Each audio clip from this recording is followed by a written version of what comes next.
எங்களுக்காண்டி அல்லாஹ் சுப்ஹானஹு வ தஆலா சுவர்க்கத்தை வச்சிருக்காங்க. நம்மளுடைய வாழ்க்கை நிரந்தரம் மற்ற வாழ்க்கை, இந்த உலக வாழ்க்கை நிரந்தரம் இல்லாம வாழ்க்கை, சுவர் இல்லாத வாழ்க்கை, சுவர் இல்லாத வாழ்க்கை. அல்லாஹ் எங்களை எப்படிப்பட்டவன்னா, அல்லாஹ் உள்ளதி ஹலகக்கும், அல்லாஹ் எங்களை படைச்சிருக்கான். படைச்சி எங்களை சும்மா விடல, ஒரு நோக்கத்துக்காண்டி எங்களை படைச்சிருக்கேன். என்ன நோக்கம்? எவ்வளவுக்கும் ஐயோக்கும் அஹ்சன் அமலா, உள்ள யாரு நல்ல அமல் செஞ்சுட்டு வாருது அதை கொஞ்சம் செக் பண்ணி பார்க்கறதாங்க அல்லாஹ் அனுப்பியிருக்கேன். அதுல யாரு வெற்றி அடைகிறாங்களோ கபூர்ல நிம்மதியா தூங்குவாங்க, சிராத்த முஸ்தகீம் பாலத்துல மின்னல்வகத்துல கடப்பாங்க, மஹ்ஷருடைய மைதானத்துல அவங்களுக்கு நிழல் கிடைக்கும். அந்த பதட்டமான நேரத்துல அச்சம் வராது, சுவர்க்கத்தை பேத்துருவார். அப்ப அல்லாஹ் நம்மளை படைச்சி நமக்கு தேவையானது தந்துட்டு இருக்கான். அவ எந்த குறைபாடெல்லாம் வைக்கல. வானத்துக்கு பூமி இடையில தான் நம்ம இருக்கோம். அதுல வளிமண்டலத்தை பார்த்தா ஃபுல்லா காத்து அரிக்கும், நமக்கு விளங்குது இல்லை.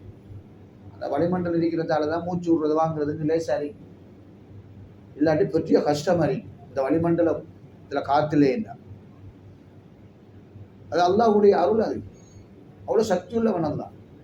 வானத்துக்கு பூமி இடையில நிறைய விஷயங்கள் எல்லாம் வச்சிருக்கான். வெயில வச்சிருக்கான், சூரியனை உற்பத்தி, சூரியனை படைச்சு அதுல வெயில உற்பத்தி வச்சிருக்கான். வெயில் அது உலகத்துல எல்லா பக்கத்துலயும் அந்த வெயில் வரும், எல்லா கண்டத்துலயும் அந்த சூரியன் ஒளி தான். அதே போல நிலவு வச்சிருக்கான், சந்திரன் எல்லாம் படைச்சிருக்கான். அந்த சந்திரன் மூலமா உலகத்தில் இருக்கக்கூடிய எல்லா இடங்கள்லையும் நிழல், அழகான குளிரான ஒரு இது எல்லாரும் விருப்பம். சந்திரன் மூலமா எங்களுக்கு வெளிச்சம். அதே போல பனியும் வச்சிருக்கான், பனி மண்டலம். சில இடங்களில் பனி கொட்டிட்டே இருக்கும், ஐஸ் கட்டி ஃபுல்லா ஊடலா மூடிடும். சில இடங்கள்ல சும்மா நார்மல் காத்து, வானத்து பூமியில காத்துடைய வேகத்தையும் சில இடங்களில் கூட்டுறான், குறைக்கான், எல்லாம் வச்சிருக்கான். அதை அவனோட கண்ட்ரோல். அல்லாஹ் சொல்றான், காத்துடைய கண்ட்ரோலை வேகத்தை குறைச்சிட்டோம்டா எல்லாம் அப்படியே விழுந்துருவாங்க. காத்து இல்லாம ஆக்கி விட்டாண்டா, வாகனத்துக்கே காத்து இல்லைன்னா வாகனம் ஓடாது. எந்த வாகனம் ஓட போகுது? டயருக்கு காத்து இருந்தா தானே ஓடும். அது காத்தா வச்சாங்கன்னா டீப்பா மாற்றி ஓட வைக்கலாம். எங்கட அமைப்புல அப்படி இல்லை. எங்களுக்கு காத்து போனா முடிஞ்சதுதான், ஒத்த முடிவு தான். உலகத்தை வாழ்க்கையே முடிஞ்சு. அப்ப இந்த உலகத்துல வாழ்க்கைக்கு எங்களுக்கு நேர்வழியை காட்டியிருக்கான். சரியான முறையில இப்படித்தான் வாழணும்னு சொல்லி தந்திருக்கான் அல்லாஹ் சுப்ஹானஹு வ தஆலா. அதை விட்டு சருகி மக்கள் திசை திரும்புறா. தொழிலாம் கவனம். அவங்க சுபவுக்குலாம் அந்த எண்ணம் வராது. இங்க பார்த்தா அவளுக்கும் சுபவுக்கு இல்லாம தொழிலுக்கு போவா. அவங்களுக்கு தொழிலிட்டு போகணும், அல்லாஹ்க்கு நன்றி செலுத்திட்டு போகணும். அது இதுல ஒன்றுமே கவலை இல்லை அவங்களுக்கு. அவளுக்கு அந்த காசி வந்தா சரி, பக்கத்து நிறையணும், அதான் நோக்கம். அப்ப அல்லாஹ் படைச்ச நோக்கத்தை அந்த மனிதன் மறந்தானண்டா அவனுக்கு ஒரு வருத்தமாக வந்தா யார் கவனிக்கிறது? அந்த வருத்தத்தை லேசாக்குறது, நோயை கொடுக்கறதும் அல்லாதான், நோயை குணப்படுத்துறது அல்லாதான். வைரா மரில்து யஷ்ஃபி, அல்லாஹ் எப்படிப்பட்டவன்னா ஒரு ஆளுக்கு நோயை கொடுத்துருவான், அந்த நோயை ஊட்டு மீள முடியாத நோயாளிக்கு. சில நோயாளிகளே சாக்கிடுவான், ஏற்பட்ட பயங்கரமான நோயை கூட அல்லாஹ் இலகுவான முறையிலே சாக்கிருக்கான். அப்போ உலக வாழ்க்கையில் நம்ம படைச்ச நோக்கம் இல்லாமல் புரியறதுக்கு, அவனை வணக்க வழிபாடு ஈடுபடுறதுக்கு, அவனை பற்றி சொல்றதுக்கு, அவனை பற்றி பேசுறதுக்கு நம்மளை படைச்சிருக்கான். அப்போ நாம வேற இதுல கவனம் செலுத்தப்படும், கூடுதலாக கவனம் செலுத்தப்படும். எல்லாத்துலேயும் அப்படியே இதாதிக்கணும், நாம நீட்டுலாதிக்கணும். டைமோட தொழணும், டைமோட தொழிலுக்கு போகணும், டைமோட வீட்டுக்கு வரணும், டைமோட குடும்பத்துக்கு நேரம் கொடுக்கணும். இதெல்லாம் நாம கொடுக்கணும். அப்ப அல்லாஹ் உள்ளது ஹலகக்கும், அல்லாஹ் உங்களை படைச்சதுக்கு தான். சும்மா ரசகக்கும், அதுக்கப்புறம் ரிசுக்கு தான். ரிசுக்குல எந்த குறைபாடு வச்சிருக்கானா? நம்ம பிறந்தத்துல திண்டு வரைக்கும் சாப்பாடு இல்லாமல் இருந்திருக்கோமா? காலை சாப்பாடு சாப்பிட்றோம், பால் சாப்பாடு சாப்பிட்றோம், பின்னர் நாளுக்கு ஒரு வகையான சாப்பாடு சாப்பிட்றோம், நைட் ஆனா சாப்பாடு, இப்படி சாப்பிட்றோமே. சாப்பிட்டுட்டு தான் இருக்கோம். சோறு சாப்பிட்றோம், புட்டு சாப்பிடுறோம், இடியப்ப சாப்பிடுறோம், என்னென்னமெல்லாம் சாப்பிட்டுட்டு இருக்கோம். இதெல்லாம் தந்தவன் அல்லாஹ். மரக்கறியில் என்ன குறைபாடு வச்சிருக்கேன்னா, மரக்கறியில் நாம் ஏதாவது முயற்சி செஞ்சோமா? அதுக்கு ஒரு ஊரை படைச்சி வச்சிருக்கேன் நம்ம நாட்டில். சின்ன ஒரு நாடு, அந்த சின்ன நாட்டு ஒரு 6 மணித்தியாலம் 5 மணித்தியாலம் பிரியாணி செஞ்சோம்னா அந்த கூடான பகுதியில் எங்களுக்கு மரக்கறி, கரட்டு, பீட்ரூட், பூஞ்சி, எத்தனை மர வகையான மரக்கறி இந்த பகுதியில் முளைக்காது, உற்பத்தி ஆகாது. இதில் யாருக்காக? நமக்காக. நாம சாப்பிட்றோம். மரக்கறியில் கரண்டில் ஒரு ருசி, பீட்ரூட்டில் ஒரு ருசி, கோவாவில் ஒரு ருசி, அந்த பெரிய ஊச்சிக்காவில் ஒரு ருசி, டீக்ஸில் ஒரு ருசி, ஒரு கறியை தேங்காய் பால், அதை தேங்காய் பால், அதில் மரம் அது ஒரு மரம், அந்த மரத்தில் உசரம் ஆக்கி வச்சு அதில் ஒரு தேங்காய். யார் 1000 ஆஞ்சிரப்படாது அல்ல, அப்படியே மரத்தை அப்படியே உசத்தி குச்சியில் வச்சிருக்கான், தேங்காய் வச்சிருக்கான்.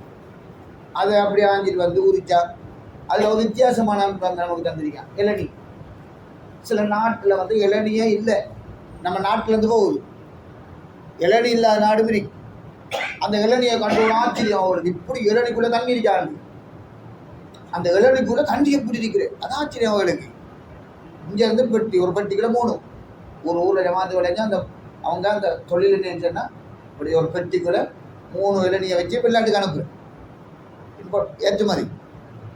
அப்போ பாருங்க, அல்லாஹ் சுப்ஹானஹு வ தஆலா மரத்தோட உசத்தி தேங்காவை ஆக்கி அதை நாம் குறிச்சி அதை திருவி பாலை நாம் கரண்ட்டுக்கு ஊற்றினா கரண்ட் வகையான ருசி, பீட்ரூட் வகையான ருசி, கோவா ருசி, மையர்கிழங்கு இறைச்சியை போட்டு ஒரு வகையான ருசி. இந்த ருசியை ஏற்படுத்துறவர் யாரு? அல்லாஹ். யாருக்காக ஏற்படுத்துறார்? ருசியா சாப்பிட்றதுக்காக, நமக்காக. எப்படி சாப்பிட்றோம்? ஒரு இறைச்சிக்கறியும் ஒரு மையர்கிழங்கு ஒரு பாலை நாக்கிற ஒரு வகையான ருசி. அப்போ அது கூட சோறு, அந்த சோத்து மணி அல்லாஹ் எப்படி நம்ம உற்பத்தி ஆக்கித்தானே. ஒரு 5 10 15 20 சாக்கு அப்படி ஒரு பெரிய பரந்த வழியில் தூவிட்டு வராங்க. 3-4 மாதத்துக்குள்ளே ஒரு 200-300 சாக்கு எடுத்துகிட்டு வராங்க. இதெல்லாம் யார் தானது? சும்மா நாம் நினைக்கிற மாதிரி. சும்மா ஷக்கத்தினல் அருள ஷக்கா, சும்மா ஷக்கத்தினல் அருள ஷக்கா. ஃபஅம்பத்னா ஃபியா ஹப்பன் வ ஐனபன் வ கல்பன் வ ஸைத்தூனன். பெரிய ஆழமான விளக்கம். சுருக்கு நம்மளோட கேட்டு சொல்லுவார். நெல்லை தூவி விடுறீங்க, அந்த பூ பாருங்க, அந்த பூமி வந்து அப்படியே காஞ்சிருக்கும். அது அந்த அப்படியே நெல் கதிர் வந்து அப்படி கொத்துட்டு வர ஊசியை போல. அது எல்லாம் சொல்ற சும்மா ஷக்கக்கு நெல்லாருள்ள ஷக்கா, பூமியை பிளக்க செய்து ஃபஅம்பத்னா அந்த அந்த ஹப்பை வெளியாகிறோம். சரியா சொல்ற? அப்ப எப்படி இதெல்லாம் யாரு? நமக்காண்டி தானே. அப்போ சும்மா ரசாக்கும். அப்போ ரிசுக்கு தாரானா இல்லையா? ரிசுக்குல என்ன குறைபாடு வச்சானா? நேரத்துக்கு நிறைய சாப்பிட்றோம், சாப்பாடு இல்லாமல் யார் மௌத்தானது இல்லை. அது வகை வகையான சாப்பாடுகள், அதில் அந்த எத்தனை வகையான சாப்பாடு சுபஹான். அப்போ அல்லாஹ் உள்ளது ஹலகக்கும், உங்களை படைச்சிருக்கான். அதுக்கு பிறகு சும்மா ரசாக்கும், உங்களோட ரிசுக்கு தாரா. சும்மா யோகிக்கும், அதுக்கு பிறகு உங்களை மௌத்தாக்கிடுவான். மௌத்தாக்கு நம்ம அதுக்கு அங்கால ஒன்றும் கிடையாது. ரூ விரிஞ்சிட்டேன்னு சொன்னால் அதில் எந்த இதுவும் இல்லை, ஒத்தைய போகிறது தான். அதுக்கு பிறகு உலகத்தில் மண்டாடினாலும் நான் உலகத்தில் இருக்க போகிறேன், ஒரு நாளாவது இருக்க போகிறேன் அல்லாஹ்விடம் மண்டாடினாலும் சந்தர்ப்பம் இது கிடையாது. ஏன்? ரிசுக்குடைய அளவும் எவ்வளோ காலம் வாழணும், சீதேவியா மூதேவியா, சுவர்க்கவாதியா நரகவாதியா என்றெல்லாம் மௌத்தில் இருக்கக்குள்ளே எல்லாம் ஊதிட்டான். அப்போ அந்த மௌத்துடைய நேரத்து வருவதற்கு முன்னால் அமல்களை கூடுதலாக கவனித்திருக்கக்கூடிய மக்களாக இருக்கணும். உலகத்திலே மூழ்கிற மக்கள் இருக்கா, மௌத்துல ஞாபகமே இல்லை. மௌத்து தானே, அது மௌத்தாகலாம், அதிக மௌத்தாகலாம், எல்லாரும் மௌத்தாகிட்டு போகிறோம். ஆனால் மௌத்தான தட்டத்தை நீ கபருக்குள்ள போய் மாட்ட போறியே, அதான் நாம ரொம்ப பயங்கரம். அது பயங்கரமான உலகம். நாம சின்ன ஒரு இடத்தை போல இருக்கி, கபர் வந்து சின்ன ஒரு இடம். ஆனா அல்லாஹ் சொல்றான் ஒரு உலகம் என்று சொல்றான். உலகம் நாம் நினைக்கிற மாதிரி இல்லை.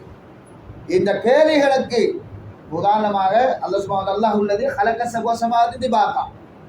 இந்த வானத்தை 7 தட்டா படைச்சிருக்கான், பூமி 7 தட்டா படைச்சிருக்கான். கபருக்குள்ள ஒட்டு வச்ச உடனே எத்தனாவது பூமிக்குள்ள எடுத்து கேள்விகளுக்கு கேட்க எங்களுக்கு தெரியாது. நாம நம்மளை முறை படி கொண்டு வச்சுட்டு வரோம். அவர் தானே மாட்டுவார். அவர் தொழுகை இல்லாம, அமல் இல்லாம, அல்லாஹ் சிந்தனை இல்லாம அவர் கபருக்குள்ள போயிட்டாருங்க, என்ன நிலைமை ஆகுமோ? எங்களை கூட்டாளியை பாருங்க, கூட்டாளி மந்தோடு இல்லாம இருப்பார். எங்களை குடும்பத்துல எண்ணி கணக்கு பார்த்தானா அப்படித்தான் பார்க்கறது. ஒவ்வொரு குடும்பத்தை போட்டு இதில் யார் யார் தொழுகை இல்லாமல் இருக்காருன்னா கணக்கு போடணும். போய் தாவத்து கொடுக்குது, மாட்டிக்கிங்க தொழுகை இல்லாமல் மாட்டிக்கிங்க சொல்லி தொழுகை நிறைய பேர் ஆகிப்பட்டு. ஆனா அல்லாஹ் உள்ளது ஹலகக்கும், உங்களை படைச்சிருக்கான், அதுக்கு ஒரு ரிஸ்க்குதான விஷயத்தை தெரிஞ்சிருக்கான். சும்மா மேய்த்துக்கும் உங்களை மௌத்தாக்குனா பின்னால யாரும் சப்போர்ட் செய்யலை, கொஞ்சம் மண்டாடையிலாது. அதுக்கு பிறகு ரப்பனா அபுசன்னா சமயனா பரத்தினா சாலியா, அந்த நேரத்தில் அந்த அடியான் அல்லாஹ் ரப்பனா அபுசன்னா, நீ காட்டக்கூடிய நரகத்தை பார்த்துட்டோம், வசமேனா நீ செல்லக்கூடிய விஷயத்தையும் கேட்டுட்டோம், ஃபர்ஜினா உலகத்தில் துருப்பு கொஞ்சம், உலகத்தில் கொஞ்சம் வாழவை, என்னத்துக்கு வாழவை, நாமல் சாலிஹன், சாலிஹான் அமல் செய்யறதுக்காக வாழவை என்று கத்துவானா. பிரேசுரமா ஒரு மனிதனுக்கு மரணம் ஒரு மரணம் தான், மௌத்தானது தான், கபருடைய வாழ்க்கைக்கு போனான்னா போனதுதான். அப்போ அல்லாஹ் உள்ளது ஹலக்கக்கும் சும்மா ரசக்கக்கும் சும்மா யுமீத்துக்கும் சும்மா யுஹீக்கும், அதுக்கு பிறகு அல்லாஹ் ஹயாத்தை தந்துடும். கபருக்குள்ள கொண்டு வச்ச உடனே உயிர் வந்துடும். எப்படி அல்லாஹ் பார்த்தீங்களா? அல்லாஹ் செல்வத்தை உங்களுக்கு கொஞ்சம் கொஞ்சமாக விளங்கப்படும். உங்களை படைச்சிருக்கான், உங்களுக்கு இது போகிற ஒரு ரிஸ்க்கு தாரான், அதுக்கு பிறகு மவுத்தாக்குவான், அதுக்கு பிறகு ஹயாத் ஆக்குவான். ஹயாத் ஆகுறேங்க கபருக்குள்ள ஹயாத் வந்துடும், உயிர் வந்துடும். அவன் சீதவியா மோதவியா நல்லா காட்டுவான். அதில் தான் மண் ரப்புக்க ரப்புடைய சென்ற பிறகு வாழ்ந்தார்ந்தா ரப்பி அல்லான்னு சொல்லிடுவார். இந்த ரப்பு அல்லான் ஒமாதீனுக்க, உன்னை மார்க்கம் என்ன, ஒரு மார்க்கமே இல்லாமல் இருந்தால் அது மலக்குமார கேட்குற கேள்விக்கா ஹா ஹா ஹா என்ன சொல்லுவாரான். ரசூலா வழங்கப்படுத்துறாங்க அந்த மனுஷன் சொல்லக்கூடிய வார்த்தை. இன்னைக்கு ஒன்றும் தெரியாது சொல்லுவாங்க. வமாயிமாமுக்க உங்களோட வழிகாட்டி ஒன்றும் தெரியாது. உலகத்துடைய வாழ்க்கையில் சுருக்க ஒரு 5-6 கேள்விக்கு பால் சரியா சொல்லிட்டு கபருடைய வாழ்க்கையில மன எப்படி உதாரணமாக நீங்கள் சிந்திச்சு பாருங்க. ஒரு அழகான ஒரு நல்ல ஹோட்டல், நல்ல 5 ஸ்டார் ஹோட்டல். அந்த ஹோட்டல் ரூமுக்குள்ள போனால் 5 மட்டுமாய் தான் இருக்கு. சும்மா தூங்குனா ஏசிக்குள்ள அழகா தான் இருக்கு. நம்ம அவ்வளோ அழகா தூக்கம் போகும், டிஸ்டர்ப் இல்லாமல் தூங்கலாம்.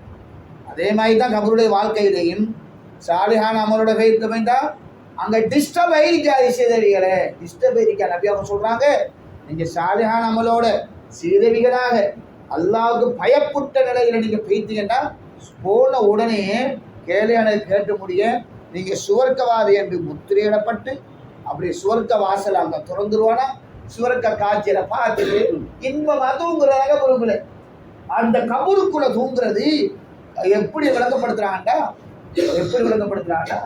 உலகத்தில் இருக்கக்கூடிய தாம்பிகமான அறைகள், தாம்பிகமான மாளிகைகள், வசந்த மாளிகைகள் இருக்கக்கூடிய அறைக்குள் தூங்குறதை விட அது பல்லாயிரக்கணக்கான அறைகளை விட இந்த அறை மேலானதாக இருக்குன்னு சொன்னாங்க.